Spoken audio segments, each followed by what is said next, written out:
Hello, good afternoon. My name is Leonard from Lamadid. Under the synchronous generator, I'm going to discuss the alternator construction. So, first we're going to discuss the alternator. What is the alternator or asynchronous generator?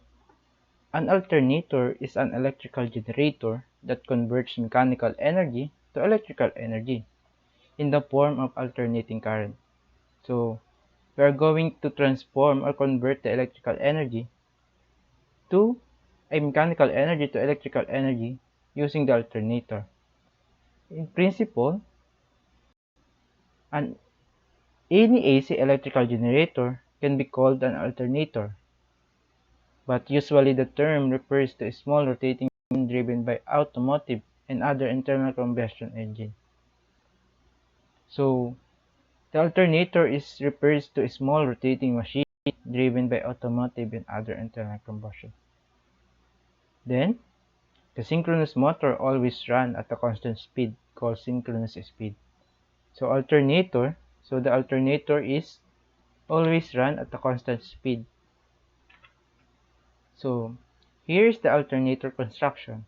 The parts that build the alternator: the pulley, yoke or housing, pole core, bearings, air gap or teeth or slats, rotor, stator, fan, armature, split rings, voltage regulator, rectifier, protective cap.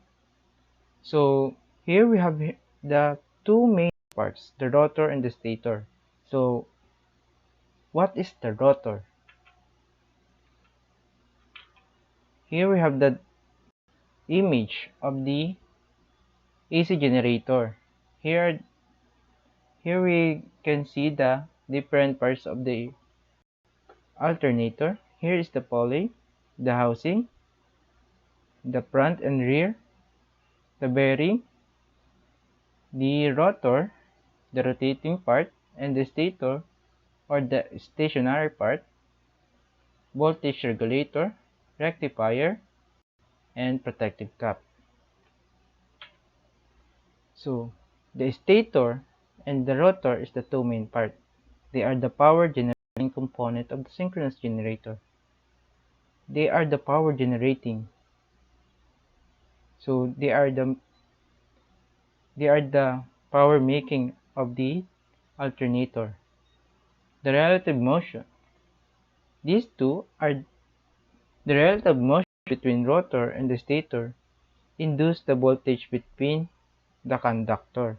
So they increase the voltage between the conductor, so the output voltage will be increased. So here is the rotor. Rotor is the rotating part of the synchronous generator. So the rotor is within the stator or the armature conductor. This rotor in the synchronous generator carries a field winding supplied by the DC source. So under the rotor will carry the field winding. The rotor assembly function is to generate magnetic field by electromotive force which were built up because the electrical current flows from the battery through the rotor coil. So the main function of the rotor is to generate magnetic field through the electromotive force or the voltage input. So when the rotor assembly is spinning, the magnetic field will catch the stator coil. As the magnetic field catches the stator coil generates electricity energy. The faster the rotor rotation, it's increased the electrical current will generate in stator coil. So if the rotor is increase in speed, we generate current and the output voltage or the output of the alternator will be increased. Next, here is the image or the diagram of the rotor. here we have the rotor sharp rotor shaft. So that. Then we have here the North Pole and South Pole. The North Pole and South Pole, also called the rotor field or the field pole. So what is the field pole? The field pole gets projected onto the rotor body of the alternator. So once the rotor is spinning, we generate the rotor field. So the field poles are made to rotate at synchronous speed. So as mentioned before, the rotor is in the constant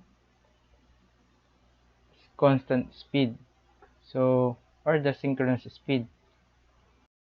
So Ns is equals to 120 frequency over P for effective power generation, where F is signifies the alternating current, frequency, and the P represent the number of poles.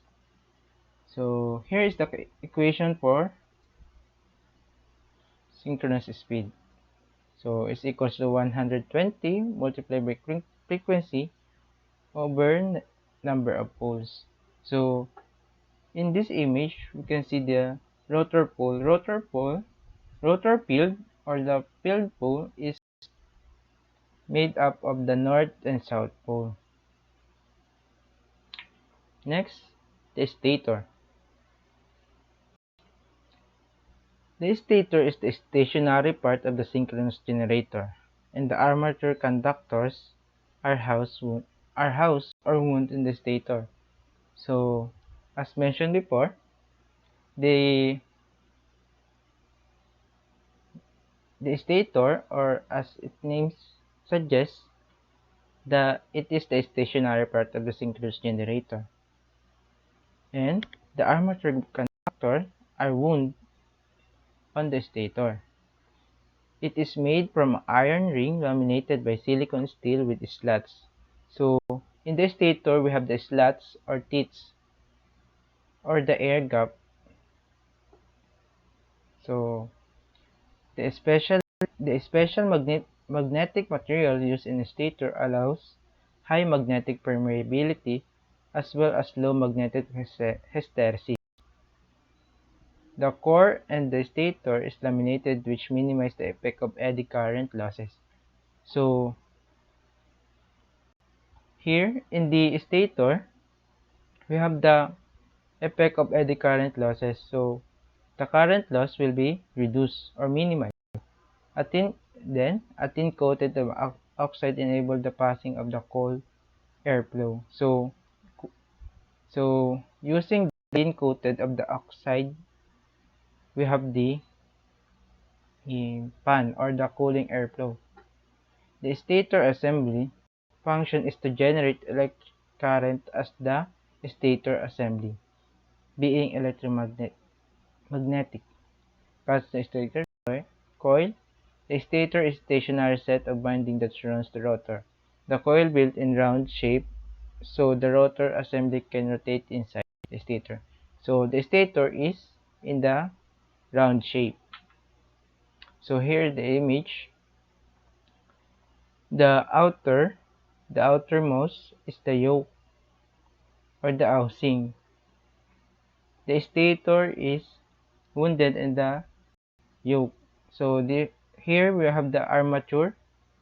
The stator is equals to armature. Here's the second outer circle. Then here we have the teeth. Yan. Nakikita natin yung teeth.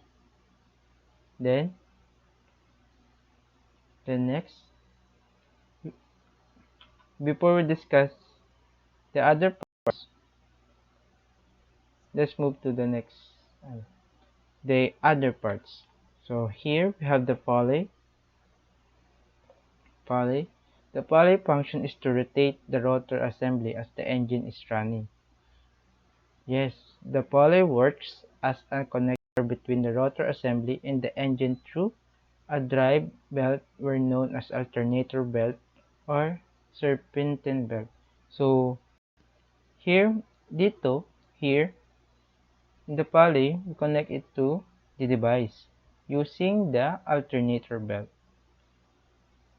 So kung mapapansin natin sa generator, maano tayo dun na mayroon tayo belt or the belt. Doon makikita natin yung pulley, nakakonect siya doon tapos doon sa yan. Next, the yoke or housing. The yoke is the outer part of the alternator that works like a protector to protect the machine. So, understandable naman na yun that the housing is to protect or the purpose of it is to protect. So, plus, it provides mechanical support to the machine as well. So, mechanical support. The environmental condition might affect the way internal part works. Therefore, the machine needs a yoke to protect this inner part from any danger. So, yun na nga. The housing is the protector of the inner parts of the alternator. So, next is the pole core. Pole core includes pole shoe and pole winding. Pole shoe provides support for winding to rest on the pole shoe. So, kanina, meron tayong tinatawag na field pole. So, the field pole is connected to this pole core. The pole core is made up of pole shoe. Pole shoe is the south, and the north pole. And then, it's the winding.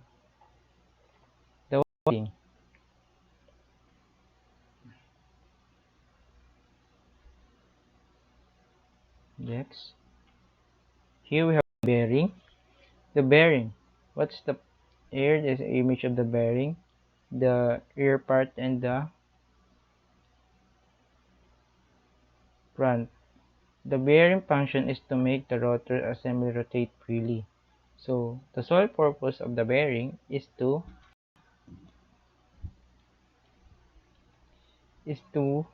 assist the rotor to move or rotate it freely. They attach in front of and at the end of the rotor shaft. They support the rotor shaft to rotate smooth and freely. So the bearing sit on the alternator housing. So the bearing assists the rotor to move it freely, to smoothen the motion or the spinning of the rotor, so that the generated output of the alternator is in a good condition. So next is the air gap or stator teeth or slats. So we have here the stator slat or teeth. Itong nakadikit siya sa stator. So which means naka-wounded siya sa or connected siya sa stator. The slot change their status depending on the speed of the machine. They can be open, semi-closed, or closed. They freely change their status to closed and are normally open because of the coil function. So, in the teeth or the stator slot,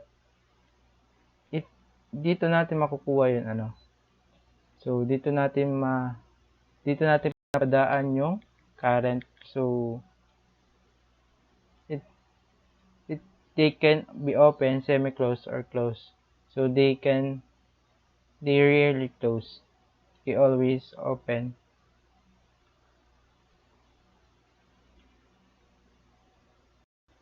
So, the fan. So, the fan is to exhaust of the heat generated during the running condition.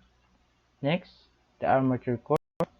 So, the armature core induces brushes, armature winding, and slip rings. Includes brushes. So, we have here the brushes. brushes connected to the split rings, and the armature winding connected to the split rings. When the coil cuts the magnetic flux, the armature then develop armature current. So, yun. If the coil cuts the magnetic flux, the armature core, generate or develop the armature current. Then, the brushes collect the current from the split rings. So, from armature, then develop the armature current. Then, from armature winding to split rings to brushes. So, split rings. The split rings in the armature core smooth the operation happening between the brushes that to avoid twisting of the winding. So, the split rings purpose is to smoothen the operation. So, smoothen the operation so that the armature current generated by the alternator will be smoothened or transfer smoothly to the brushes. Next, the rectifier. The rectifier is used to convert current from alternating current to direct current during the charging process. Since in the alternator, the stator winding generated an alternating current, it cannot be used in the most car electrical system. So to convert the alternating current to the direct current, the alternator is equipped with rectifier were built from 6 or more diodes. So we need the rectifier to convert the AC to DC so that it can be used in the car electrical system or the other appliances we use daily. Next, the voltage regulator. The voltage regulator controls the amount of power distribution from the alternator to the battery in order to control the charging process. So we have here the voltage regulator to regulate the output voltage of the alternator so that the charging process is controlled. Next is the protective cap. The protective cap is used to protect the rectifier components. Rectifier components were placed outside of the rear housings. So, the protective cap uh, excluded siya dito sa alternator. So, hiwalay siya dun sa housing. The protective cap is protect the rectifier and the voltage regulator. So, next is the advantage of the stationary armature construction. So, it permits to start the mechanical bracing of the armature coil and better insulation. So, sturdy mechanical bracing. So, matibay. And better insulation. So, dito, meron tayong fan and they generated cool dun sa stator. So, may better insulation siya. The coil and the insulation are not subjected to centrifugal stresses and less exposed to mechanical vibration. So, yun. Then, the high voltage to 13,200 volts and more frequently as high as 33,000 volts generated in the armature winding needs not be brought to the external circuit through split rings and sliding contact, but by direct connection to the terminal can be made. So here, if we have the high voltage, hindi na natin siya papadaanin sa split rings, so we can convert it directly to the terminals. Connected it directly to the terminals. So the advantage of this armature construction is that it permits sturdy mechanical bracing. It has less current losses, and it's directly connected to that terminal. So that is, thank you. So that is the armature construction. Thank you.